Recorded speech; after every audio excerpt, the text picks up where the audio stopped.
Today I want to talk about a trip I took to Easter Island back in end of 1993 into 1994. While we enjoy the nice serene view of the Pacific Ocean along the lava rocks of Easter Island, before I get into the actual video of aircraft, just give some background on Lan Chile operations out of Easter Island. Of course, now it's not Lan Chile, it's LATAM after the mergers with TAM of Brazil over the years. But back in 1993 and 1994, this was Lan Chile.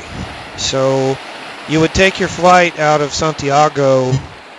Flight left around 7 o'clock at night. I believe it was a 4 or 5 hour flight to Easter Island, and you would get there around midnight. And so it's an interesting airport. Easter Island's not very large, and that runway, it's a 10,000-foot runway, which supposedly was a divert site for the space shuttle if space shuttle got in trouble over the Pacific. But it's a fairly nice long runway.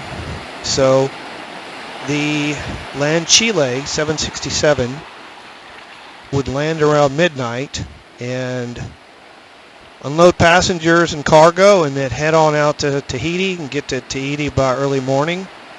And so that's what that flight was basically Santiago to Tahiti with a stopover in Easter Island. I remember the landing, really incredible view of the landing coming in on a moonlit night.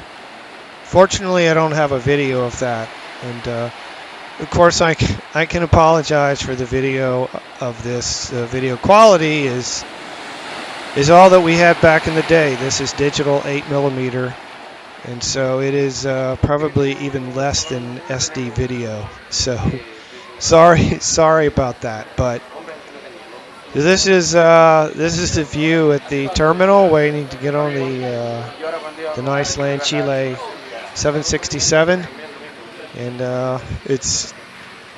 there really wasn't much of a boarding process at this point. It was just everybody gathered at the open air terminal until they gave the call to go get on the plane. So that's what we did. We walked out on the tarmac and got on the plane in more or less unorganized fashion. And I hadn't noticed before, but it looks like our Lan Chile 767 has got a smile. It's very interesting. So the other thing about this flight, as I recall, is that in one direction it's a little bit shorter than the other because of the jet stream. And I can't recall which direction it was, but one way was quicker than the other, so one way was 4 hours, the other way was 5 hours. The other thing to recall about Easter Island is that it's in the central time zone of the U.S., and I believe that Chile is 1 hour ahead of Eastern. So you're actually crossing two time zones there. The other thing I want to talk about today was this was the first chance that I had to play around with my Sony PYXIS GPS. So I took a video of the setup and just playing with it on Easter Island.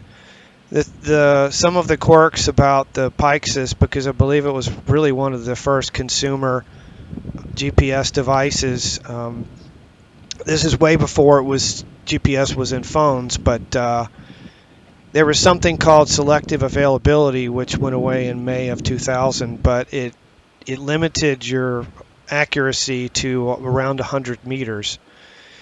The other quirk about this was that to boot this device, you had to get a 3D or 4D satellite match.